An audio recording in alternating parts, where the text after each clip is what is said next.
Youth കോൺഗ്രസിന്റെ സംസ്ഥാന അധ്യക്ഷൻ അന്ന് പ്രഖ്യാപിച്ചതാ. എല്ലാവരും ഒന്നുകൂടി കേൾക്കണം. പലരും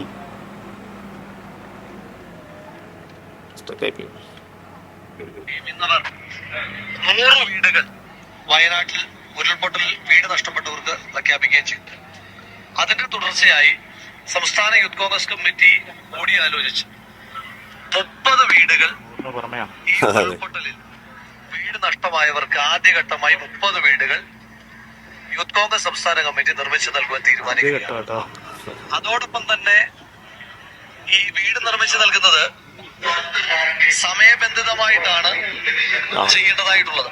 സമയബന്ധിതമായി ചെയ്യും എന്നാ പറഞ്ഞത്. സമയബന്ധിതമായി 30 വീട് നിർമ്മിക്കും എന്ന് പറഞ്ഞവർ ഏതാണ് സമയം എന്നുകൂടി ഈ നാട്ടുകാരോട് പറയണം. അതും ഒന്നാം ഘട്ടം 30 വീട് എന്നാ പറഞ്ഞു വെച്ചത്. ഇതിനകത്ത് പറയുന്നൊരു കാര്യമുണ്ട്, പ്രിയങ്ക ഗാന്ധി 100 വീട് കൊടുക്കും എന്നുകൂടി പറയുകയാണ്. അപ്പോൾ പ്രിയങ്ക ഗാന്ധി അദ്ദേഹത്തിന് ചെയ്യാൻ വേണ്ടി കഴിയുന്നത് അവരുടെ MP ഫണ്ടിൽ നിന്ന് ഈ ദുരന്തബാധിതരെ സഹായിക്കാൻ ആവശ്യമായ പണം കൊടുക്കാമായിരുന്നു. കേരളത്തിലെ മറ്റ് MP മാർ കൊടുത്തു. എന്നാൽ വയനാടിൻ്റെ MP ആയിട്ടുള്ള പ്രിയങ്ക ഗാന്ധി 5 പൈസ കൊടുത്തിട്ടില്ല എന്നാണ് രേഖകൾ പറയുന്നത്. നേരത്തെ രാഹുൽ ഗാന്ധി ഇവിടെ വന്ന് പറഞ്ഞത്, ഇനി വയനാട്ടിലെ ജനങ്ങൾ ഭയപ്പെടേണ്ട, കാരണം ഞാൻ അങ്ങോട്ട് പോകുന്നുണ്ടെങ്കിലും ഇനി വയനാട് 2 MP ഉണ്ടാവും എന്നാണ് പറഞ്ഞത്. 2 MP പോയിട്ട് ഒരു അര MP ഗുണം പോലും ഈ MP മാരുടെ ഭാഗത്ത് ഉണ്ടായിട്ടില്ല എന്നുകൂടി നമ്മൾ മനസ്സിലാക്കണം. മേപ്പാടി കുന്നമ്പറ്റയിലെ ഇവര് ഫസ്റ്റ് റൗണ്ട് ഭൂമി രജിസ്ട്രേഷൻ കഴിഞ്ഞിട്ടുണ്ടെന്നാണ് കോൺഗ്രസ് പറയുന്നത്. ആ ഭൂമിയിൽ തന്നെ ആയിരിക്കും യൂത്ത് കോൺഗ്രസിന്റെ വീടുകളും വരിക എന്നുള്ളതാണ്. പ്രത്യേകമായിരിക്കില്ല എന്നാണ് ഇപ്പോൾ കോൺഗ്രസ് നേതാക്കന്മാർ പറയുന്നത്. അതുകൊണ്ടാണ് സ്വാഭാവികമായിട്ട് അത് മാത്രമല്ല, ഇപ്പോൾ ഈ ഭൂമി തരമാറ്റവുമായിട്ട് ബന്ധപ്പെട്ടൊക്കെ വിഷയം ഉണ്ടായല്ലോ, ലീഗിന്റെ ഭൂമി വാങ്ങുന്നതിലൊക്കെ. അപ്പോൾ അതുമായി ബന്ധപ്പെട്ട് മേപ്പാടിയിൽ തന്നെ ഈ ഭൂമി കിട്ടാനുള്ള ഒരു കാലതാമസമൊക്കെ കൊണ്ടാണ് ഇത്രയും പല രജിസ്ട്രേഷനുകളും മുടങ്ങിപ്പോയെന്നൊക്കെയാണ് അവർ പറയുന്നത്. സ്വാഭാവികമായിട്ടും ആ ഒരു ലാഗാണ് പറയുന്നത്. അപ്പോൾ അതിനോട് എങ്ങനെ പ്രതികരിക്കുന്നത്? അല്ല, ഞാൻ ചോദിക്കുന്നത്, ഇപ്പൊ യൂത്ത് കോൺഗ്രസ് പിരിച്ച പണത്തിന്റെ കണക്ക് ആരാണ് ആദ്യം ചോദിച്ചത്? ഞങ്ങളല്ല ചോദിച്ചത്, നിങ്ങളുടെ മാധ്യമപ്രവർത്തകരല്ല ചോദിച്ചത്. യൂത്ത് കോൺഗ്രസിനോട് കണക്ക് ആദ്യം ചോദിച്ച് ഈ പ്രശ്നം പുറത്തേക്ക് കൊണ്ടുവന്നത് യൂത്ത് കോൺഗ്രസ് അവരുടെ സംസ്ഥാന പഠന ക്യാമ്പ് ആലപ്പുഴയിൽ വെച്ച് നടത്തിയപ്പോൾ ആ ക്യാമ്പിലെ പ്രതിനിധികളാണ്. അവിടെ ഉയർന്ന വാർത്തകൾ, അവിടുന്ന് വന്ന കാര്യങ്ങളാണ് നിങ്ങൾ വാർത്തയായിട്ട് പുറം ലോകത്തെ അറിയിച്ചത്. അപ്പോഴാണ് 78 ലക്ഷത്തിൻ്റെ കണക്കുമായിട്ട് അവർ വന്നത്.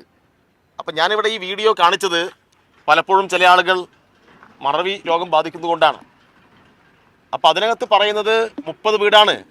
അപ്പം 78 ലക്ഷത്തിന് 30 വീട് നിർമ്മിക്കാൻ കഴിയുമോ? ഇല്ലല്ലോ. അപ്പം യൂത്ത് കോൺഗ്രസിൻ്റെ തന്നെ പല നേതൃത്വത്തിൽപ്പെട്ട ആളുകളും പറയുന്നത് ഈ ചങ്ങായി ഈ പണം ഉപയോഗിച്ചിട്ട് പല ഏർപ്പാടുകളും നടത്തിയിട്ടുണ്ട്. മറ്റത് ഞാൻ വിശദീകരിക്കുന്നില്ല. അപ്പോൾ ആ പ്രശ്നം അവിടെ കിടക്കുകയാണ്. അപ്പോൾ എന്താണ് എന്നാൽ പിന്നെ അന്ന് പ്രഖ്യാപിക്കുമ്പോൾ പറയണമായിരുന്നു, ഞങ്ങൾ പണം പിരിച്ചിട്ട് കോൺഗ്രസിനെ ഏൽപ്പിക്കും എന്നല്ല പറഞ്ഞത്.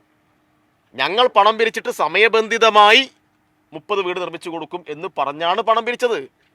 എന്നാൽ പിന്നെ അല്പം അന്തസ്സുണ്ടെങ്കിൽ പിന്നീട് അത് മാറ്റി പറയണം. ജനങ്ങളോട് പണം പിരിക്കുമ്പോൾ പറയുന്നത് എന്താണ്? 30 വീട് വയനാട് ദുരന്തബാധിതർക്ക് കൊടുക്കും എന്നാണ്.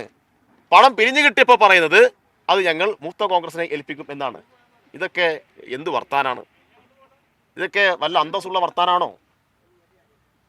അപ്പം അതുകൊണ്ട് ഭൂമി ഏറ്റെടുത്തു എന്ന് പറയുന്നത് ഇപ്പം അവസാന കാലത്താണ്. അതും എത്ര ചോദ്യങ്ങളുണ്ടായപ്പോഴാണ്, എത്ര വിവാദങ്ങളും ചോദ്യങ്ങളും ഉണ്ടായപ്പോഴാണ് അവർ അല്പം ഭൂമി ഏറ്റെടുത്തത്. ഇനി ആ ഭൂമിയിൽ തന്നെ എത്ര വീട് നിർമ്മിക്കാൻ കഴിയും എന്ന് നിങ്ങൾ കോൺഗ്രസ് നേതാക്കന്മാരോട് ചോദിക്കണം. അവർ പറഞ്ഞ 100 വീട് നിർമ്മിക്കാൻ ആവശ്യമായ ഭൂമിയാണോ അത്?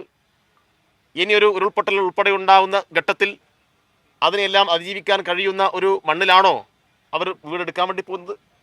അതുമായി ബന്ധപ്പെട്ട് എന്തെങ്കിലും ശാസ്ത്രീയമായ പഠനങ്ങൾ നടത്തിയിട്ടുണ്ടോ? ഒന്നും നടത്തിയിട്ടില്ല. ഇതിപ്പോൾ തെരഞ്ഞെടുപ്പ് എടുക്കുമ്പോൾ മുഖം സംരക്ഷിക്കാൻ വേണ്ടി വീട് എവിടെ എന്ന ചോദ്യത്തിന് ഞങ്ങളിതാ സ്ഥലമെടുത്തിട്ടുണ്ട്, ഇപ്പം വീട് പണി തുടങ്ങാൻ പോകുന്നു എന്ന് പറഞ്ഞ് ആളുകളുടെ കണ്ണിൽ പൊടിയിടുന്ന പരിപാടി മാത്രമാണ് അത് എന്ന് നിങ്ങൾക്കും അറിയാം, ഈ നാട്ടിലെ ജനങ്ങൾക്കും അറിയാം.